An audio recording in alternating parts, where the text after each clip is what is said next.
Однажды один слепой мудрец, всю свою жизнь споривший о Боге, пришел к другому мудрецу, к тому, который видел. «Я прочел все книги, — сказал слепой, — я знаю все имена, все споры, все доктрины, но я так и не понял, что такое Бог. Укажи мне на него». Зрячий мудрец молча взял его руку и поднес ее к его собственному лицу. «Что ты чувствуешь?» — спросил он. «Тепло, дыхание, жизнь», — сказал слепой. «Это и есть Бог», — сказал зрячий. «В той точке, где твое внимание встречается с твоим же существованием. Ты ищешь Бога в книгах, в священных писаниях, а Он ждет тебя в щели, между вдохом и выдохом. Ты споришь о Боге, споришь о Его имени, а Он — это сама ткань твоего вопроса». Слепой отдернул руку и воскликнул: «Это же слишком просто! А где же Его величие? Где Создатель вселенных?» Зрячий вздохнул и ответил: «Ты хочешь увидеть океан, но отказываешься признать каплю, из которой ты состоишь. Бог — это не великий на небесах. Его первый лик — это твое прошлое. Его второй лик — это твое настоящее. Его третий лик — это твое будущее. И он не где-то там над тобой. Он — само твое слово «над». Само пространство, в котором твоя драма, твоя жизнь разворачивается прямо сейчас. Ты не в комнате, мой брат. Ты и есть комната. И окно. И вид из этого окна». Давно люди спорят о силе известной. Они пишут книги везде повсеместно. В религиях разных его прославляют. В священных писаниях Господь называют. Начало творения — трехликий орел, что солнцем на небе всем людям явлен. Он все с неба видит, за всем наблюдает. Бог светом во тьме сознание рождает. Создатель вселенной, Он мать и отец. Бог всех эманаций, единый творец. Пространство и время, внимание, вечность, пузырь восприятия, его бесконечность. Дуальная пара, тонально-гуаль, иллюзий скрытый, духовный наговарь. Вне рамок, шаблонов, предел он познания. И нету имен для его описания. Он в жизни и смерти. Во всем абсолют. Для любящих сердцем он дом и приют. Духовный, великий, трехглавый орел. Державой и славой лишь он наделен. Многие люди ищут Бога, ищут его как инструкцию. Карту, паспорт с именем и фотографии. Того, кто не имеет имени. Того, кто не имеет формы. Ищут того, кто само непознаваемое. Трехликий орел. Трехликий орел — это не божество. Это просто метафора. Его первый лик — это прошлое. Это его основание. Все, что было. Вся память Вселенной, закон причинности, твердая почва под ногами. Это все известное. Тональ. Второй лик — это настоящее. Это его внимание. Сияющая точка. Прямо здесь. Прямо сейчас. Чистая энергия восприятия. Вспышка самого осознания. То, что вы и есть. В эту самую секунду. Если отбросить все мысли. Его третий лик — это будущее. Будущее — это возможности. Бесконечный спектр того, что может случиться. Хаос, потенциал, свобода — это неизвестное. Нагуай. И вы не молитесь этому орлу. Вы и есть этот орел. На мгновение забывший свою целостность и играющий в слепого мудреца, который ищет сам себя. Где-то там, на небесах, в книжках, в священных текстах. Все споры о Боге – это как спор слепых о том, как выглядит слон. Один трогает хвост и говорит: «Бог, Бог – это как веревка». Другой трогает ногу и кричит: «Нет, нет, Бог – это как столб». А третий трогает его за ухо и говорит: «Нет, вы все не правы, Бог – это ковер». Но Бог не веревка, не столб, не ковер. Он – это весь слон. А мы – это часть этого слона. Но все так заняты спорами, что не чувствуют и не понимают этого. Что мы, все мы, тоже часть этого огромного тела. Сказать, что Бог – это трехликий орел, это просто способ сказать, что Бог где-то там, на небе. Бог здесь, на земле. И Он между небом и землей. Он все видит, Он все знает, потому что Он само это все. Не отдельный какой-то наблюдатель, а само пространство, в котором это все и происходит. Пузырь восприятия – это самая точная модель описания мира. Ваше «я» – это не содержимое пузыря. Мысли, чувства, ощущения. Ваше истинное «я» – это сама пленка пузыря. Граница, где непознаваемое касается познаваемого мира. Вы – это место его контакта.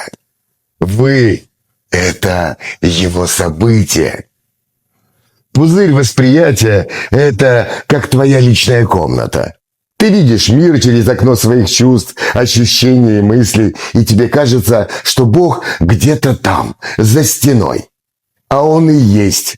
Стены, воздух в комнате, и ты сам, который смотришь на эти стены, на окно и дышишь этим воздухом.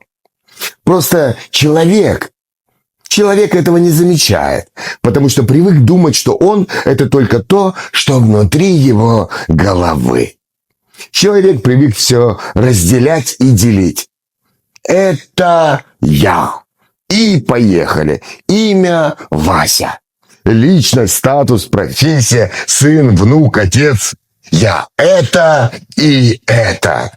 А Бог – это что-то другое. Бог, Он где-то там.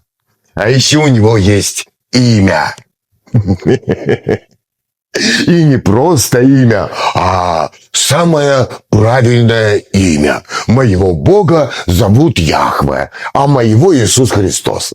Не-не-не, вы все неправы, Его зовут Аллах. Вот только Бог не где-то там. И у Бога нет никакого имени. Он Бог. А Бог – это вообще все. И Вася тоже. И если бы Вася это понял, то смог бы Вася кого-то оскорбить, унизить, обмануть или убить. Если бы Вася вдруг понял, что Бог – это все, все, что его окружает, природа, животные, люди, растения, цветы, смог бы Вася причинять кому-либо вред? Всему этому, всему тому, что его окружает. Природа, люди, мир. Смог бы Вася убивать себе подобных? Смог бы Вася убивать Бога? Вот только Василий это не понимает.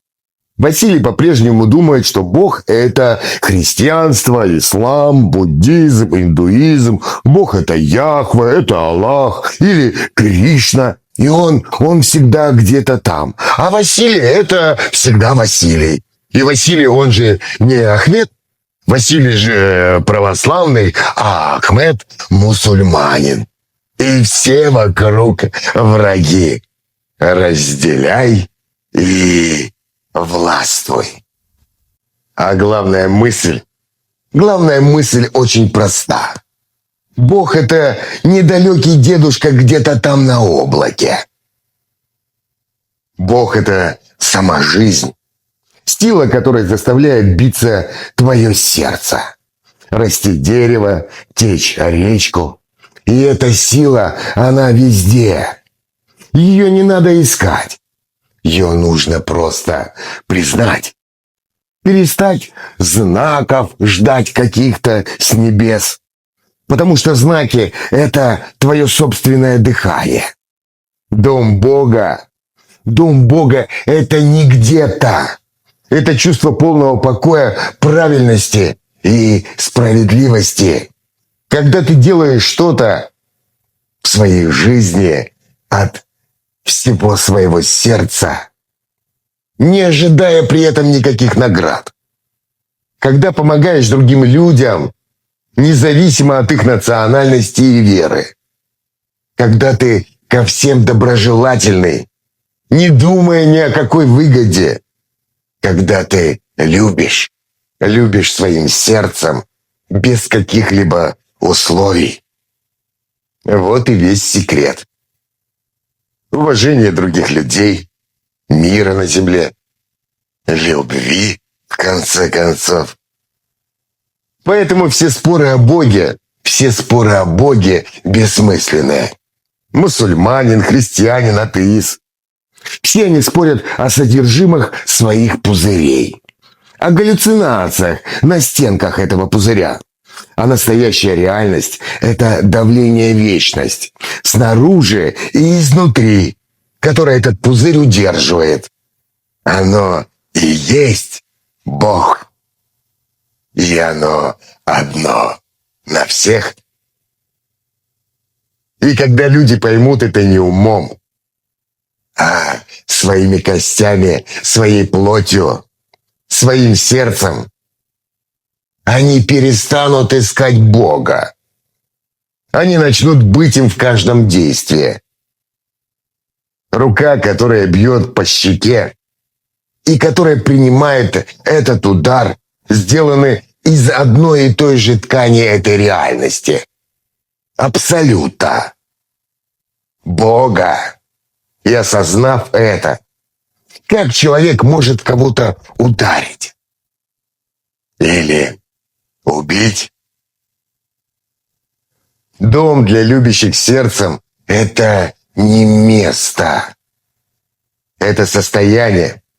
Это состояние, когда пузырь восприятия лопается. Нет больше меня, нет больше тебя.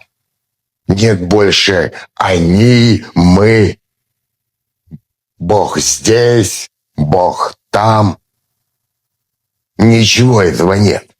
Есть только одно большое, абсолютное и единое целое. Под названием Бог. Которое и есть ты. А на сегодня все. И я не знаю, как вы сегодня продолжите свой день. А я лично сейчас позвоню маме. Спрошу у нее, как у нее дела. Скорее всего, закину денег ей на интернет и оплачу коммунальные услуги. А потом пойду в магазин. По пути поиграю на варгане, попою мантры, зайду в церковь, помолюсь. В магазин скажу кассирше, улыбнусь. Скажу кому-нибудь привет.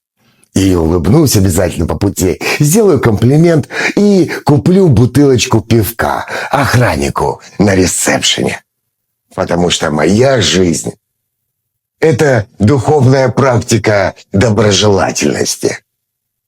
Потому что моя жизнь – это уважение ко всем окружающим меня людям. И даже тем, которые безостановочно плюются на меня в комментариях. Люблю вас. Ставь лайк и подписывайся. И пиши, обязательно пиши свои комментарии. Я их очень жду.